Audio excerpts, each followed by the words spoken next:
जय श्री कृष्ण दोस्तों, सनातन धर्म की जय। हर हर महादेव। श्रोताओं, नमो भगवते वासुदेवाय। भागवत महापुराण सभी पुराणों में सबसे लोकप्रिय है। इसमें 335 अध्याय और 18,000 श्लोक हैं। यह पुराण वैदिक संस्कृति का पूरा इतिहास बताता है। भगवान श्री कृष्ण के अवतार और उनकी लीलाओं का वर्णन है।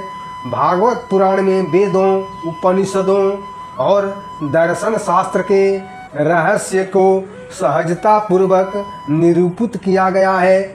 सनातन धर्म की जय।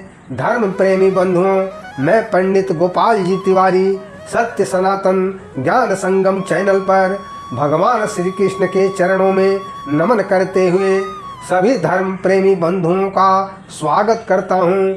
आज भागवत पुराण की संपूर्ण कथा लेकर आया हूँ। जय श्री कृष्ण। श्रोता बंधुओं, भागवत पुराण एक ऐसा ग्रंथ है जिसे सुनते सुनते मृत्यु भी ठहर जाए, समय थम जाए, आत्मा परमात्मा से जुड़ने लगे। इस पुराण की यही सच्चाई है।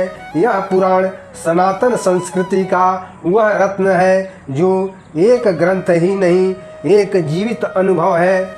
इसमें भक्ति, ज्ञान और मोक्ष का वह मार्ग बताया गया है जो जीवन को बदल देता है। कथा शुरू होती है जब राजा परीक्षित को श्राप मिलता है। 7 दिनों का जीवन शेष है। मृत्यु की छाया में सांसारिक मोह माया त्याग कर गंगा किनारे बैठते हैं। तब आते हैं सुखदेव मुनि जो राजा को सुनाते हैं भागवत पुराण की अमर कथा। 7 दिनों में जीवन का सार, ब्रह्मा से लेकर श्री कृष्ण तक की संपूर्ण कथा। इस पुराण का हर प्रसंग हमें आत्मा की तरफ खींचता है, जैसे कोई दिव्य शक्ति हमें आकर्षित कर रही हो।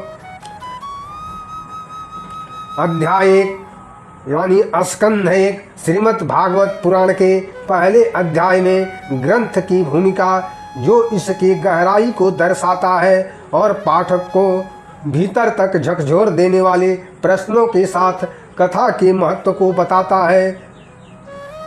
इसमें व्यास मुनि एक ऐसे ऋषि हैं जो वेद, वेदांत और महाभारत जैसे अद्भुत ग्रंथों की रचना के बाद भी अपने आप को भीतर से अधूरा महसूस कर रहे हैं। यही बेचैनी उन्हें देवर्षि नारद से मिलाती है। तब नारद जी द्वारा पता चलता है कि जब तक वह भगवान की लीलाओं और भक्ति मार्ग को नहीं लिखते तब तक आत्मा को शांति नहीं मिलेगी। भक्तों, नारद मुनि अपने पूर्व जन्म की कथा सुनाते हैं। कैसे अनाथ बालक माँ की मृत्यु के बाद वन में चला गया तथा भगवान के दर्शन की लालसा में एक तपस्वी बन गया। बताते हैं कि ईश्वर का नाम, उनकी कथा और गुणगान वह साधन है जो किसी भी जीव को भव सागर से पार कर सकता है। भक्ति किसी लालच से नहीं बल्कि प्रेम से आती है। निस्वार्थ, निश्चल और निर्मल कथा के बीच बीच में ऋषि मुनियों का संवाद है। नैमिषारण्य में सूत जी बताते हैं कि कलयुग में धर्म के पतन हो जाने पर भी श्रीमद् भागवत कथा के द्वारा मोक्ष पाया जा सकता है। भगवान श्री कृष्ण की कथा, उनकी लीला को सुनना, उस पर मनन करना, ध्यान करना स्वयं में एक तीर्थ है। प्रथम अध्याय में पाठक को यह बताया गया है कि भक्ति कोई सीमित नियमों से बधी प्रक्रिया नहीं, जीवन संबंध है जीव और ईश्वर के बीच। यह भागवत कथा का मूल मंत्र है। अध्याय 2 स्कंध 2 गंगा के तट पर। इस अध्याय में राजा परीक्षित सुखदेव मुनि से प्रश्न करते हैं कि हे मुनिवर, जब मृत्यु निश्चित है और जीवन का समय सीमित है तो मनुष्य को क्या करना चाहिए ताकि मृत्यु के समय वह भय मुक्त हो जाए। यह प्रश्न भागवत पुराण का दिशा तय करने वाला है। भक्तों, सुखदेव मुनि कहते हैं, परीक्षित, जो मनुष्य जीवन के अंतिम क्षणों में ईश्वर का स्मरण करता है वही सफल जीवन जीता है। संसार में जो कुछ दिखाई दे रहा है वह सब अस्थायी है। भगवान की कथा, उनकी भक्ति और उनका स्मरण ही शाश्वत है। जिस मनुष्य का मन सच्चे अर्थों में भगवान में लगा रहता है उसे न कर्म की चिंता रहती है न जन्म मरण के चक्र की। वह केवल भगवान की महिमा को सुनकर, गाकर और उसका ध्यान करके संसार के सारे बंधनों से मुक्त हो जाता है। इस अध्याय में ब्रह्मांड की रचना और उसमें परमात्मा की उपस्थिति का भी वर्णन है।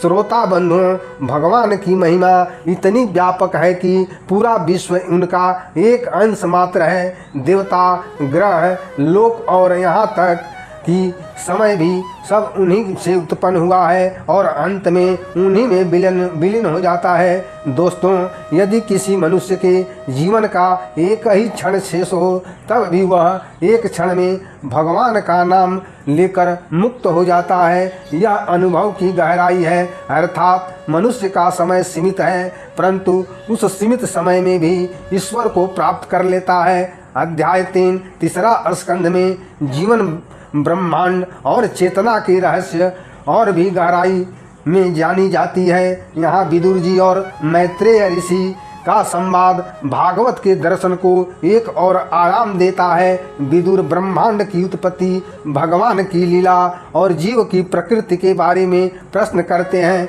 मैत्रेय ऋषि ब्रह्मा के जन्म और ब्रह्मांड सृजन की कथा बताते हैं। जब संपूर्ण सृष्टि अंधकार में लीन थी तब केवल भगवान नारायण ही साक्षात थे। उन्हीं की नाभि से कमल उत्पन्न हुआ और उस कमल से ब्रह्मा जी प्रकट हुए। ब्रह्मा जी के कई योनियों, तत्वों और लोकों की रचना की पर ब्रह्मा जी भी भ्रमित हो गए। यह सब कैसे करूं? तब उन्हें आदेश मिला, तप करो। ब्रह्मा जी ने हजारों वर्ष तपस्या की, तब जाकर उन्हें परम सत्य का बोध हुआ। सृजन तब तक संभव नहीं जब आत्मा भीतर से शुद्ध न हो जाए। भागवत कथा से पता चलता है कि सृष्टि का हर भाग, हर तत्व, हर प्राणी एक व्यापक ईश्वरीय शक्ति का अंश है।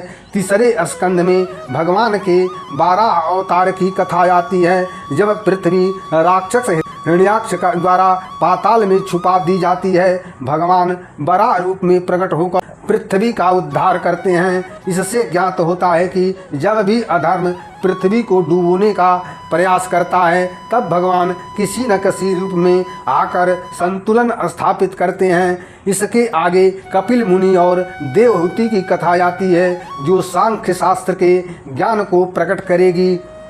अध्याय 4 स्कंध 4 भागवत पुराण के चौथे स्कंध में सृष्टि की प्रक्रिया, अहंकार, भक्ति और त्याग का गूढ़ मिश्रण देखने को मिलता है। इस कथा में ब्रह्मा द्वारा मनुष्यों के संतानों की रचना से जहाँ दक्ष प्रजापति, नारद, हिरण्याकश्यपु और अन्य पात्रों का उल्लेख होता है, इस स्कंध की मुख्य कथा भगवान शिव, सती व दक्ष प्रजापति का प्रसंग है। दक्ष प्रजापति ब्रह्मा जी के पुत्र हैं, अहंकार से भरपूर हैं, एक विशाल यज्ञ का आयोजन करते हैं। ईर्ष्यावश अपने जामाता शिव को आमंत्रित नहीं करते क्योंकि शिव की महत्ता और प्रतिष्ठा दक्ष को अहंकारवश अच्छी नहीं लगती। दक्ष की पुत्री और शिव की पत्नी सती बिना बुलाए यज्ञ में आती है तो केवल अपमान ही मिलता है। यह अपमान इतना ज़्यादा होता है कि सती अपने ही पिता के यज्ञ में योगाग्नि से अपना शरीर समाप्त कर लेती है। तब शिव क्रोध से वीरभद्र को प्रकट करते हैं। वीरभद्र यज्ञ को विध्वंस करके दक्ष का सिर काट देते हैं। श्रोता बंधुओं, इस घटना से हमें शिक्षा मिलती है कि जब अहंकार धर्म और प्रेम से ऊपर आ जाता है तब विनाश निश्चित होता है। इसी कथा से हमें क्षमा, पुनरुत्थान की शिक्षा मिलती है। शिव के हृदय में करुणा का उदय होता है और शिव दक्ष को जीवन दान देकर बकरे का सिर लगा देते हैं। यज्ञ पूरा होता है लेकिन गरिमा तभी मिलती है जब अहंकार से नहीं, श्रद्धा और विनम्रता से किया जाता है। इसी स्कंद में ध्रुव चरित्र की कथा आती है। बालक के तपस्वी और भगवान के महान भक्त की कथा सुनेंगे। इस अध्याय में जानकारी मिलती है तप यज्ञ धर्म कर्म तब तक अधूरा है जब तक उसमें अहंकार दिखावा और अपमान का विषय है, और दूसरी ओर सच्चा प्रेम जब अपमानित होता है तो वह संहार का कारण बन जाता है। अध्याय 5 पंचम स्कंध ध्रुव की भक्ति के बाद शुरू होता है और राजर्षि प्रियव्रत राजा आग्नेय ऋषभदेव और भरत की गाथाओं से आगे बढ़ता है। इस स्कंद में भगवान ऋषभदेव और उनके पुत्र भरत की कथा मार्गदर्शन वाली है। ऋषभदेव विष्णु के अवतार हैं जो पृथ्वी का आदर्श गृहस्थ और तत्वदर्शी राजा के रूप में राज्य करते हैं। अपने 100 पुत्रों को मोक्ष की ओर ले जाने वाले ज्ञान की शिक्षा देते हैं। ऋषभदेव अपने राज्य को त्याग कर संन्यास लेते हैं और एकाकी जीवन जीते हुए शरीर का त्याग करते हैं। उनके पुत्र भरत पहले तो एक आदर्श राजा होते हैं, फिर राजपाट का त्याग कर जंगल में तपस्या करते हुए एक हिरण के बच्चे से इतना मोहित होकर लगाव कर लेते हैं कि मृत्यु के समय उनके मन में वही हिरण बसता है। परिणाम स्वरूप अगले जन्म में वो हिरण की योनि में जन्म लेते हैं। इससे ज्ञात होता है कि मनुष्य का अंतिम विचार ही उसके अगले जन्म का कारण बनता है। हिरण योनि के बाद भरत का एक और जन्म होता है। इस बार जड़ मति ब्राह्मण के रूप में, जिसे सब जड़ भरत कहते हैं, वो पूरी तरह से संसार से विरक्त होते हैं लेकिन भीतर से पूर्ण ज्ञानी होते हैं। संसार की निंदा उपेक्षा और अपमान सहते हुए समत्व और करुणा से जीते हैं। अंत समय आने पर भगवान के चिंतन में लीन होकर जीवन मुक्त हो जाते हैं। श्रोता बंधुओं, इसी स्कंद में सप्तद्वीप सप्तलोक सूर्य और चंद्र की गति नरक और स्वर्ग की कथा है। यह स्कंद हमें सिखाता है कि जीवन एक यात्रा है, लेकिन यह यात्रा केवल बाह्य नहीं आत्मा के स्तर पर भी चलती रहती है। श्रोता बंधुओं, इससे पता चलता है कि सबसे बड़ा बंधन मोह है, चाहे वह किसी प्रिय प्राणी का हो, सत्ता का या ज्ञान का, और मन अंत तक उसी से मोहित रहता है तो आत्मा बार बार उसी चक्र में फंसती जाती है। दोस्तों, हमें सोचना पड़ेगा कि यदि राजर्षि भरत भी एक भोले से हिरण के मुंह में फंसकर पूर्व जन्म के चक्र में पड़ जाते हैं तो हमारा क्या होगा।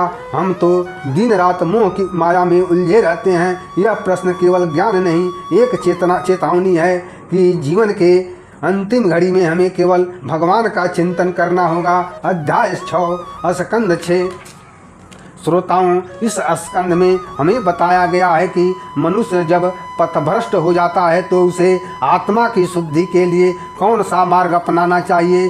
इसमें अजामल की कथा आती है। एक ब्राह्मण धर्म से भटका, वेश्या के मुंह में पड़ा, अपनी सारी भक्ति ज्ञान और जीवन वृत्ति को त्याग कर एक अधर्मी जीवन जीने लगा। लेकिन मृत्यु के समय यमदूतों को देखकर भयवश अपने छोटे पुत्र नारायण को पुकारता है। उसी समय भगवान विष्णु के दूत प्रकट होते हैं और यमदूतों को रोकते हैं, उसे विष्णु लोक ले जाते हैं। यहाँ यह प्रतीत होता है कि भगवान का नाम अनजाने में भी लेने पर भी आत्मा की रक्षा होती है। विष्णु दूत यमदूतों से कहते हैं कि जिसने एक बार भी हृदय से भगवान का नाम लिया है तो उसके सारे पाप नष्ट हो जाते हैं। श्रोताओं, इस स्कंद में बताया गया है कि भगवान के भक्तों के ही नहीं पापियों के भी तारनहार हैं। भागवत एक पुराण नहीं बल्कि आत्मा के विकास का मार्गदर्शन ग्रंथ है। सनातन धर्म की जय। जय श्री कृष्ण। श्रोताओं, भागवत महापुराण की 1 से लेकर 6वें स्कंद की कथा, जिसमें आत्मा की मुक्ति की गाथा गाई गई है। नारायण नाम का स्मरण करते हुए लाइक करें, शेयर करें, कमेंट करें। चैनल पर नए हो तो सब्सक्राइब जरूर करें। जय श्री कृष्ण। सनातन धर्म की जय। हर हर महादेव।